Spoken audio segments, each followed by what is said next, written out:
fire and discipline, who knew no fear and bowed to no enemy. They conquered lands, crushed foes, and spread the glory of Rome across Europe, North Africa, and the Middle East.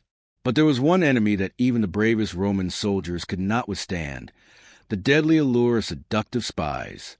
In the shadows of lavish palaces, amidst fine wine and extravagant feasts, silent schemes unfolded. Schemes often more effective than legions of soldiers.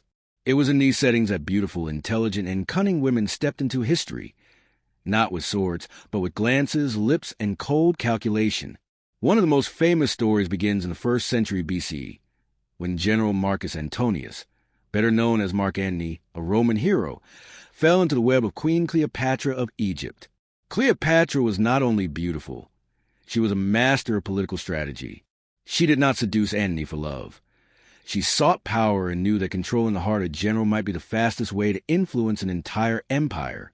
When Mark Antony arrived in Tarsus, a city in Asia Minor, he was overwhelmed by a welcome of unmatched splendor and seduction.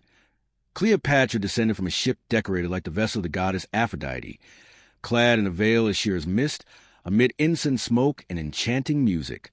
Though Antony had faced countless battles, he was unprepared for this soft war, and he lost from the very first moment. The romance between Antony and Cleopatra didn't just shake Rome, altered the political balance of the entire region. Under Cleopatra's influence, Antony drifted away from Rome, divided power, and even left a will that promised much of the empire's territory to his children with the Egyptian queen. For many Romans, this was no longer a love story. It was betrayal, and it ended in tragedy. Octavian, later Augustus, Antony's political rival, used the relationship as propaganda, declaring that his old comrade had been bewitched by an Eastern woman and betrayed Rome for beauty.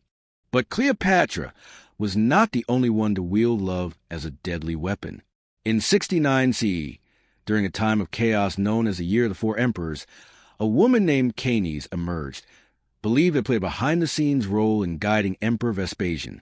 Caenis had once been a slave, but became Vespasian's lover and close advisor. Though she did not use physical allure in the typical sense, her intimate relationship gave her enormous influence over imperial political and financial decisions. This proves that sometimes true power does not sit on a throne, but lies in the emperor's bed. On the empire's eastern frontiers, the Parthians, Rome's long-standing rivals, also employed the weapon of women. During multiple periods, Parthian princesses and noble women were sent to befriend Roman governors, welcomed at feasts, and at times became lovers. But behind the delicate fabrics, sweet glances, and whispers on pillows were intricate plans to gather intelligence, sway decisions, or sow discord among Roman ranks. Another tale speaks of a woman named Zenobia, queen of Palmyra, in what is now Syria. She was captivating not only for her beauty, but also for her brilliance as a leader, with a mix of intellect and allure. She forged alliances, unsettled Roman generals, and expanded her domain beyond Rome's grasp. By the time the empire recognized the threat, Zenobia had nearly built an Eastern empire of her own.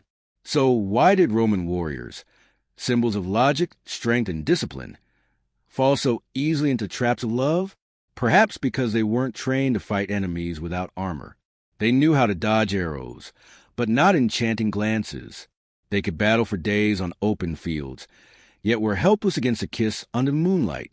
In moments of weakness, many great commanders let their hearts overrule their minds, and paid the price with their careers, even their lives.